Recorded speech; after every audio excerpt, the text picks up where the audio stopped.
जय गुरुदेव, सादर जय सियाराम। सबसे पहले तो समस्त राजेश्वरम परिवार के पारिवारिक सदस्यों को, परम पूज्य गुरुदेव भगवान के जो श्रोताजन हैं, उन सभी को पुरुषोत्तम मास की बहुत बहुत मंगल कामना।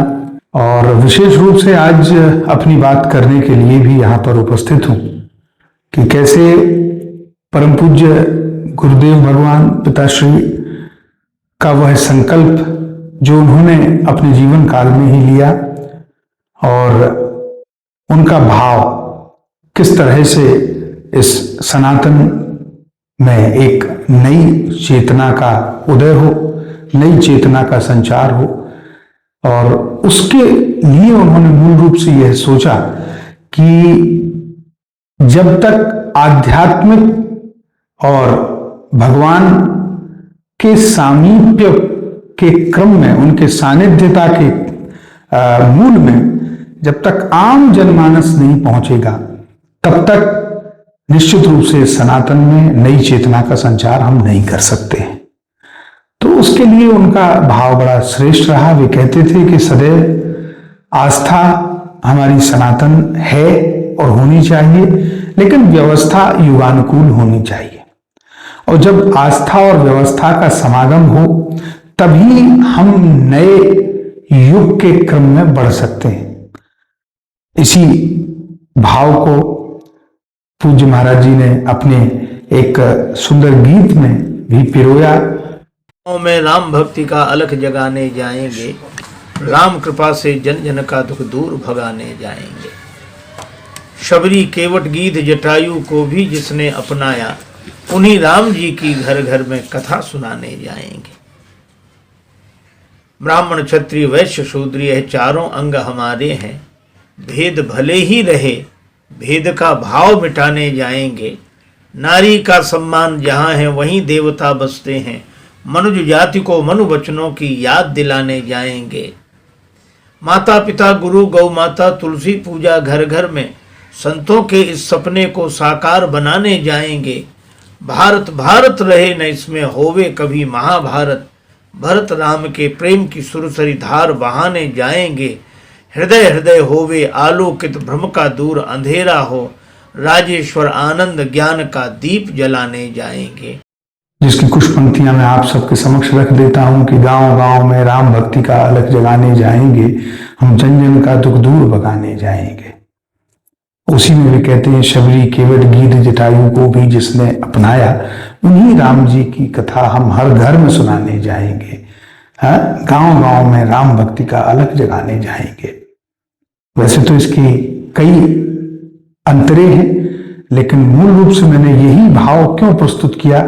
आज जगह जगह सभी जगह सनातन की बात हो रही, हिंदुत्व की बात हो रही, और उसमें अगर हमारे मन में किसी भी प्रकार की कोई संकीर्णता रह गई तो निश्चित रूप से ये समाज को उत्थान की ओर नहीं ले जाएगा, ये पतन की ओर ले जाएगा। और अगर हम भगवान श्री राम को अपना प्रेरक मानते हैं तो निश्चित रूप से जो भगवान ने किया, शबरी केवट गीत जटायु को भी जिसने अपनाया, तो आज जब भगवान ने इतनी बड़ी परंपरा प्रारंभ कर दी उस युग में, हम आज फिर क्यों उनको मानने वाले इस परंपरा से दूर हैं आज तक। ये बड़ी विडंबना है। और पूज्य गुरुदेव भगवान ने इसी संकल्प को मूल भाव में रख करके यह गीत लिखा। तो आज हम सब यहाँ पर ऐसे केंद्रों की स्थापना करें परम पूज्य गुरुदेव भगवान के संकल्प के आधार पर, कि जहां पर शांति भी हमको मिले, साधना भी हम कर सकें, और साथ ही साथ एक अद्भुत सेवा का उपक्रम यहां से चलाया जाए। और प्रमुख रूप से जो प्रथम हम लोगों ने एक जो संकल्प पूज्य गुरुदेव भगवान का जिसको आधार बना करके जो लिया है, वह है गुरुकुल निर्माण का। और गुरुकुल निर्माण में मूल रूप से तो भाव यही है कि यही नौनिहाल जाकर के भारतवर्ष के भविष्य होते हैं। और अगर हमें भारत का भविष्य बेहतर करना है, श्रेष्ठ करना है, तो हमें उनका वर्तमान ठीक करना होगा। और वर्तमान हमारे ये बालक हैं जो निश्चित रूप से भारत के भविष्य बन करके भारत का भविष्य निर्माण करते हैं। तो गुरुकुल का जो मूल भाव है वो यही है कि आस्था पुरानी और व्यवस्था नई का समागम लिए हुए हमारे संस्थान खड़े हों। यही गुरुदेव का संकल्प था।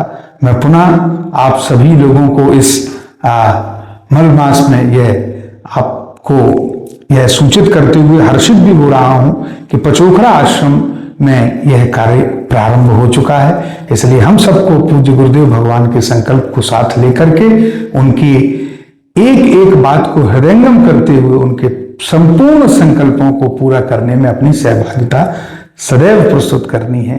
इसी भाव के साथ आप सबके भीतर बैठे परमात्मा को सीए राम में सब जग जानी करूं प्रणाम जोर जो पानी के भाव से प्रणाम निवेदित करता हूं। आप सबका मंगल हो। जय गुरुदेव, सादर जय सिया राम।